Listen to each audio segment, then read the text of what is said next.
Hey guys, how are we doing? I know this is a different angle than usual, but it's been a bit since I made a video. Today we're talking about this play I read. It's called The Birthday Party by Harold Pinter. This is the copy I have. I'm not sure what edition it's in. Let's give it a look. It's British, so I'm going to tell you that. Harold Pinter, if you don't know anything about plays, theater, well, two things. First of all, he won the Nobel Prize of Literature for this play, The Birthday Party. And honestly, after reading the play, I was surprised. I was like, this won the Nobel Prize for Literature. Not that it's bad or anything, I just... it's definitely, terrific. It leaves you a lot to think about, but it must have really been... It's to Vivian, by the way. I didn't realize that. It's to Vivian. I forgot that. I don't know Vivian. Vivian in the cast or crew? Maybe it's just someone he loves. But it is unconventional, so I guess maybe that's why. First performed or presented on April 28th, 1958 by Michael Codron and David Hall at the Arts Theatre in Cambridge, England, and then subsequently the Lyric Opera House in Hammersmith.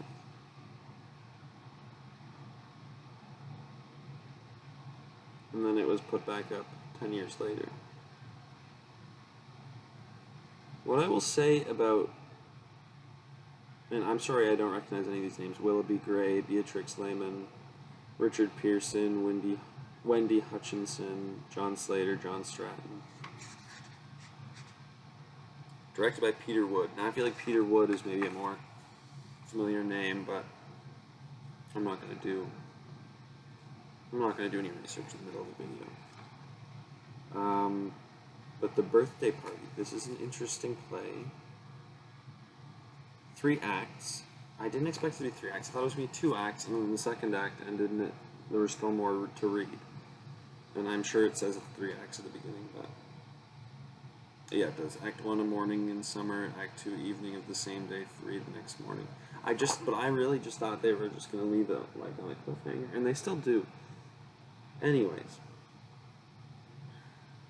culturally, I think this would have been significant because it is so upset with the state of the world, and it's finding everything so irredeemably boring, it seems. It's about, I guess, they're kind of a hotel, but they're not quite. Someone keeps saying they don't ever have any guests except for the same guy. But everyone's always lying in this. Everyone's always lying, and everyone's always... well, some of the characters are patronizing. I don't think they mean to, but I think they are. And then some of the characters, they just seem like they're in a fog, they're in a haze, they don't know anything about their own lives, and they just keep continuing. They just keep trying to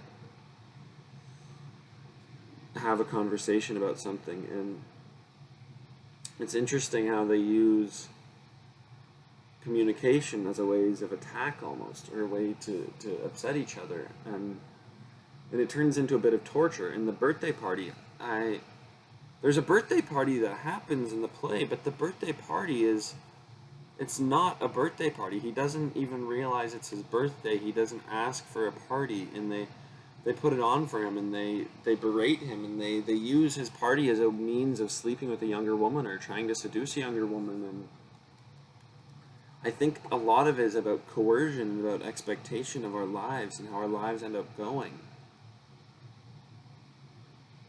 And you can see that through the Stanley character, who is a musician who's down on his luck, so he's been living in some boarding house for however long. And they say they're on a beach, but I'm not convinced how big the beach is. It's in Britain, of course, but does it say? A seaside town, right? A seaside town. But that can mean anything. There's seaside towns everywhere. There's lakeside towns everywhere. It is a rocky beach. Is it a sandy beach? You don't know. They don't tell you these things. You don't need to know. All you need to know is it takes place in a kitchen with a flat an open window, and I'm imagining this is an architectural structure or mechanism that's in a lot of like these older British homes. But you see, like, I'm not familiar with a window like this, and I need to say we need to bring back this sort of photograph picture in our plays. Between the acts, this is the perfect spot. Look, you got a few pictures of Act 1. Here's the 60-year-olds that run the place, PD and Meg. And I just think this Meg character is one of the most confounding and brilliant characters, and it's so distinctly British to me. And I hope that no one tries to do this play in Canada sometime soon, because it's not going to work. All the jokes are so dry, you don't even know they're a joke, and they're talking about it. In the canon of literature, they're saying this play is so funny, but when you're reading it, you're thinking, this isn't very funny, and I think it must be a lot in the performance. But I mean, for a piece of literature to be so evocative in the performance of it, it needs to be well written, and it's clearly well written. There's things that go right over my head. There's Irish songs that happen, and I think, is this a real song or is this a spin on the song? I looked it up. I can't remember. There's too many. It's too old of a song to even, like, it's a folk song, right?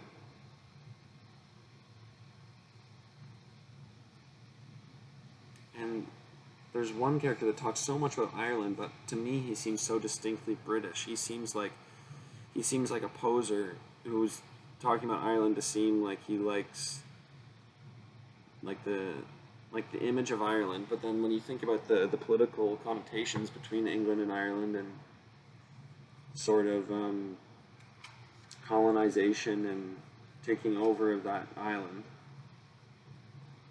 in the absolute corruption of it. So that's why to me this play is a lot about corruption of ideals and corruption of people to one another, and some is knowing and some is unknowing. Some people like Meg are they're so vapid with the way they speak, but they don't mean to be, and they don't feel vapid. They feel like there's something meant there, or that they're missing something, and they don't mean to poison the situation by endlessly talking about it. But you see her husband, who's completely does not give a shit about her. Like, maybe he's enamored in some ways, but he's not there. Neither of them are there in their lives, and that's how this person, Stanley, I think, just lives upstairs. It's not really a boarding house. No one else goes except Stanley. Stanley says this. Stanley says, how is there someone else here? Meg treats Stanley like her son, but I don't think it's her real son, and if it is, it's like, why is she so distant in this way? Like, why does she not know anything about his life and tell stories that are maybe not even true or half-truths? And this character of Stanley, by the end, he gets driven insane by these two men. These two men will... I've been trying to not talk about them too much. I don't want to spoil them, but McCann and Goldberg, these two villains of men. These men they're terrorists of this simple life these people want to live. And you know it's a good play when the pages are falling out. That's how you know this is printed years ago, and you pick it up at a store secondhand. It might have been first hand, but for some reason the pages are just falling out. There's a second play I'm still halfway through, so I'll review it in the next video, called The Room. Oh my god, look at this image of Meg drinking, Stanley's little face there. This is at the birthday party, of course, and of course I'm thinking that's McCann or Goldberg, because I think, well, let me just look at it again.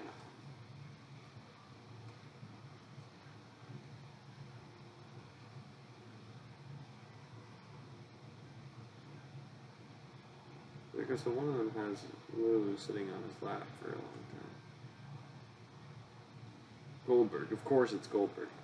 Goldberg holding Lulu. So there's Goldberg there, yeah, sitting. And I think that this has got to be McCann then, because he's going off about something. Goldberg talks incessantly. And I really love how these two, they're villains, but they go into the poetics, and they start spouting poetry, and then they're telling a story, and you realize none of this is true. They're just saying something that they heard or something that they've been told to say, and they're clearly sent by some either government organization or some secret police, or there some sort of society that needs to take Stanley. Stanley has done something wrong. They need to ruin Stanley's life. As far as we know, Stanley's just an artist who's down on his luck, but maybe he made a wrong deal. But I saw Stanley as sort of this,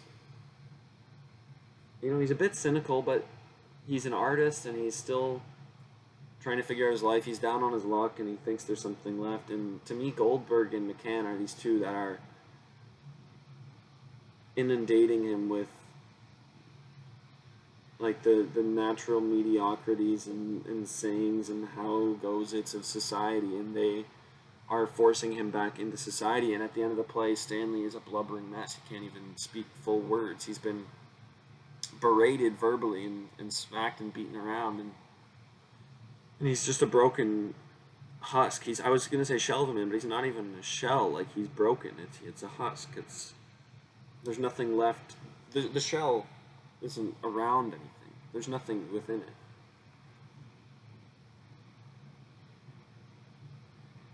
And so I think this is probably how Harold Pinter was feeling about what society and being an average man in an office is doing to people, and the attitudes in which they were treating each other at the time. And I mean, if you read things like Look Back in Anger, like John Osborne, if you read the plays of John Osborne, they're not at the exact same time, but they're both living in Britain and seeing these things that are really upsetting. And I think everyone is really upset. No one has healed from the war. No one knows what to do. They're either forgetting their whole lives. Because if you think about it, if they're 60 years old here, Meg and Petey, and this is 1958, they're born in 1898. These are people that, like, were 12 during World War I and were in their 30s and 40s during World War II. Now they're 60. It's like everything's gone and happened, and now it's like, what are you doing? What is going on?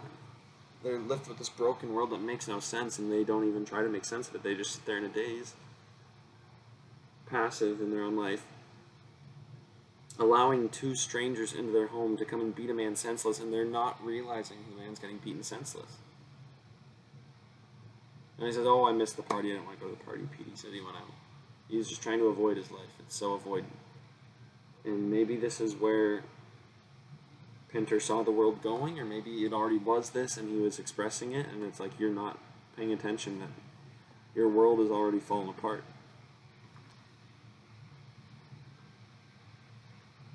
It's about appearances, and it's about exerting yourself and inserting yourself and making a point of being in power when there's no power to be had. And yeah, it's a lot about the power struggle between these characters.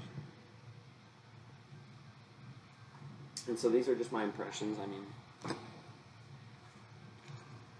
I didn't do a deep study. I mean, I've read it once, and I just wanted to get some of my first thoughts out there. I'm interested to see what you people think in the comments, and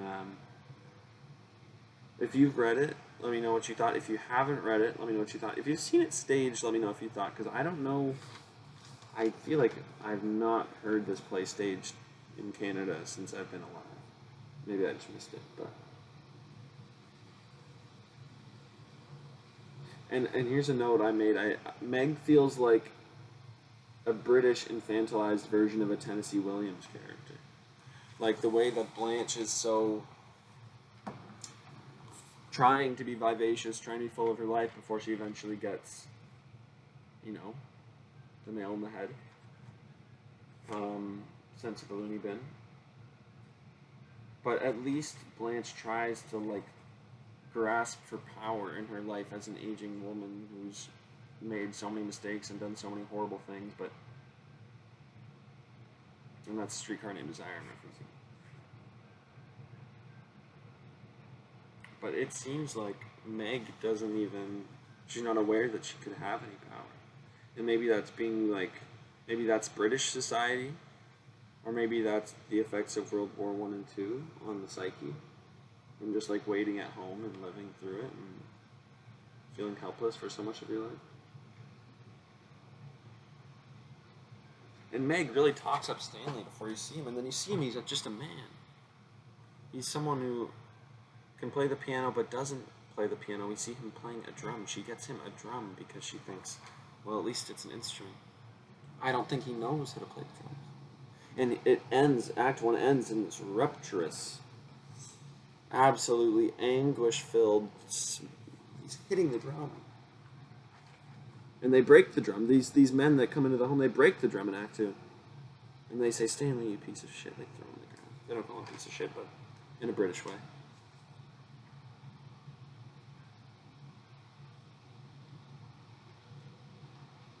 And they don't, yeah. Goldberg and McCann, they don't quit speaking, although there's nothing to say. They're filling air. They're poisoning the mind. They're clouding one's thoughts. They don't want you to think. They just want you to hear them speak. Although they have nothing to say. And I think that's the whole thing in society right now. It's a huge thing in society. I mean, that's all social media is. That's all this video is, potentially. I don't know. Leave your thoughts in the comments below. Yes, knowing something, but misusing it and misrepresenting it for their own gain. That's the note I made. They seem to know. They are part of some society. You never find out what it is, but they never let us know in the audience where they're coming from. And they know something about Stanley, and they're so able to destroy him, but they don't ever let us know what they know. They're just saying things. They're saying everything.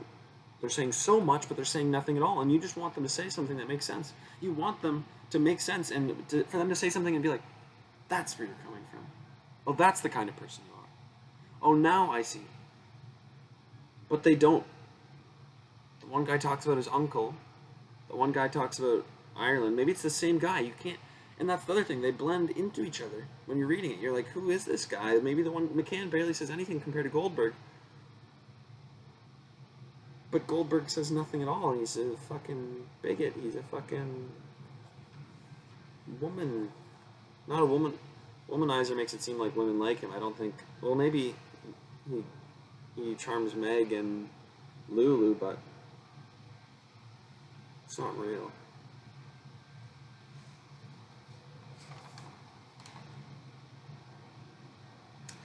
But I do love.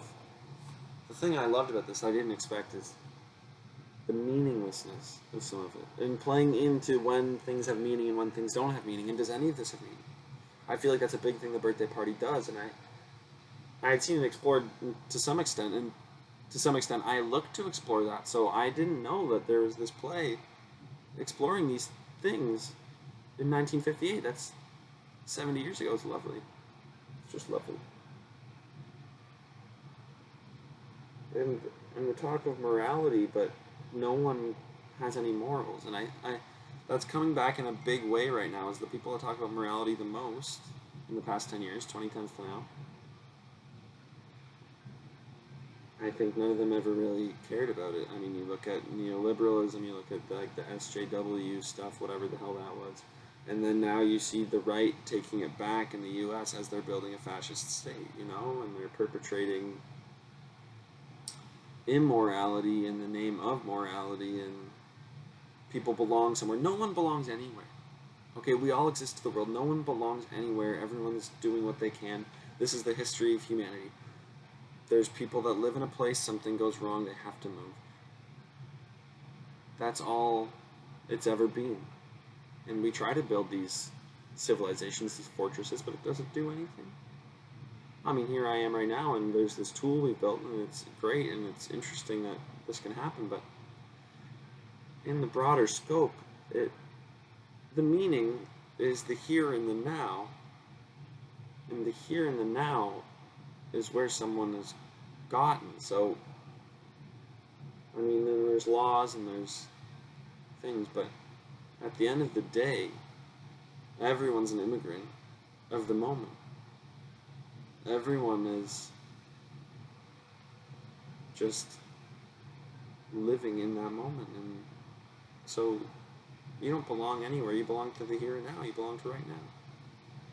And I think that's one thing that is said in the non-saying of that, in the nonsense and in the immorality and the sake of morals that happens in the birthday party. I think that's the sort of sense you get, is you think, what?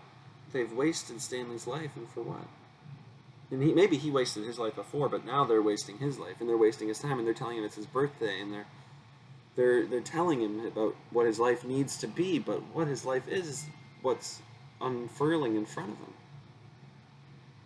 And they destroy that. They try to destroy that. They try to dismember him, his mind from his body. They try to take him apart, and they do take him apart. They drive him insane. They drive him mad. And they call him sick. They say, when's the doctor coming? It's like, oh, he doesn't need a doctor. We're taking the doctor ourselves. None of it changes. Oh my God. New sicknesses for no reason. Patty O'Reilly party song. I didn't take a ton of notes, but I don't know. I think it's gone on long enough, this video. I hope you enjoyed it. I'm hoping to do more play reviews and more discussions of this sort of thing. And I've got some more. I want to try to make one video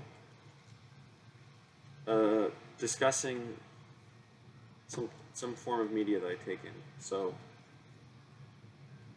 I've got some ideas for some games I'm playing right now, some video games, and then I've got my movie reviews, of course.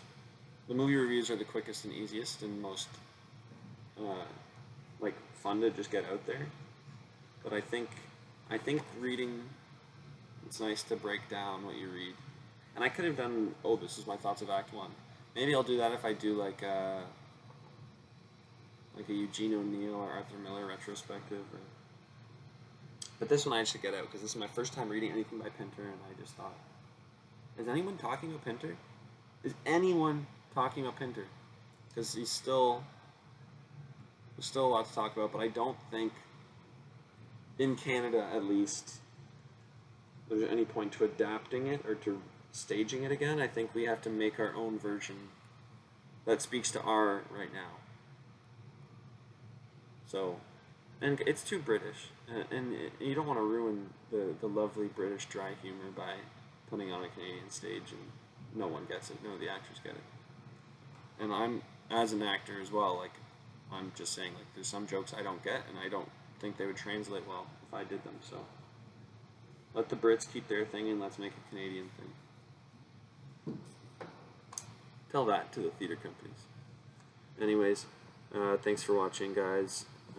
Comment what you think. If you have any suggestions of plays, if you read something recently and you're like, you gotta read this. Mostly plays, because I've got a backlog of novels and stuff, but plays are easy and fun to read, so yeah. Thanks for watching, and I'll see you in the next one. Bye, guys.